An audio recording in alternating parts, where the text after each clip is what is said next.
My sister Sarah loved antiques, but this one was different. She found it at a dusty old Chappatall, ornate mirror. The seller gave her a strange warning. Whatever you do, don't let it face your bed. She laughed it off, of course, and brought it home.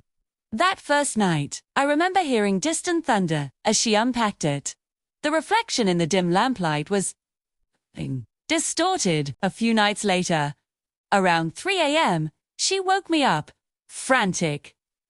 She'd been scrolling on her phone when she heard a whisper. It sounded like someone in her room, saying her name. Sarah. But she was alone. The only other thing in the room was the mirror, standing silently in the corner. She swore she could feel it watching her. Things got weirder. The next morning, she was brushing her hair, and she noticed it. Her reflection was lagging, just half a second behind her real movements. When she stopped, it stopped. When she moved, it followed, but always with that slight, unnerving delay. A low hum seemed to fill the air whenever she was near it.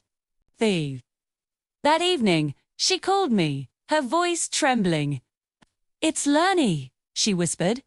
"It's Lernie me." I didn't understand.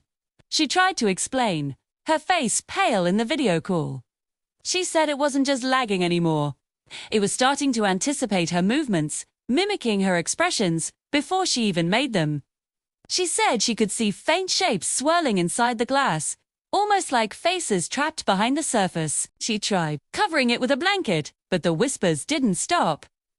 They echoed from inside the mirror, distorted and reversed, like a recording played backward. One night, I stayed over. At 2:57 a.m., we both watched in horror as the blanket slowly, impossibly, slid off the mirror and fell to the floor.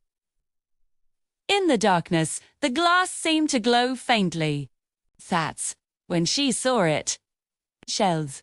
She looked into the mirror, her own face staring back, but then her reflection smiled. A slow, wide, chilling smile, while Sarah's own face was frozen in absolute terror. A soft voice whispered from the mirror, "Hello." The next day, she was gone. The room was empty, her phone lying on the floor. I touched the mirror. It was warm. The police found nothing. But as they were going through her phone, they found the last picture she took. It was a photo of me, sleeping on her couch the night before. And in the background, reflected in the mirror, was Sarah, standing over me, watching. The police took the mirror away as evidence. I felt a strange sense of relief, watching them load it into the van, its surface covered in fingerprint dust. But that relief didn't last. The next morning, I woke up to a faint light in my bedroom. It was there. The mirror leaning against my wall, a faint, smiling reflection already waiting inside. Now, I can't look away or see my own face, but the eyes are not mine. The smile isn't mine. It moves before I do. It knows what I'm going to do before I do it. And just now, I heard it whisper, clear as day. It's learning you. Thanks for listening. If you enjoyed this story, please like, subscribe, and hit the bell icon so you don't miss what happens next. Stay safe. My sister Sarah always loved antiques. I always loved antiques. So when I found this gorgeous ornate mirror at a flea market, I had to have it. The seller, this strange old woman, gave me a warning. She said, "Whatever you do, don't let it face your bed." I just laughed it off. A silly superstition, right? I set it up in my bedroom, right across from where I sleep. That night, around 3 a.m., I heard something. A whisper. It sounded like my own voice, but not quite. It said my name. I sat up, grabbed my phone for light, but the room was empty. Just me. And the mirror? I tried to ignore it, telling myself I was dreaming. A few days later, I was brushing my hair, and I noticed it. My reflection. It was lagging. Just by a fraction of a second, but it was there. I'd raise the brush, and my reflection would follow a moment later. It was so subtle, I thought my eyes were playing tricks on me, but it kept happening. My heart started to pound. It felt like it wasn't just a reflection anymore. It felt like something was watching me, studying me. A chilling thought entered my mind. It's learning me, too. The whispers got louder, seeming to come from inside the glass itself.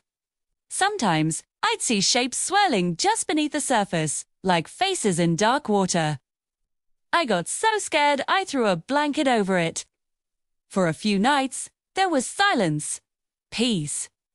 Then, one night, I woke up with a jolt.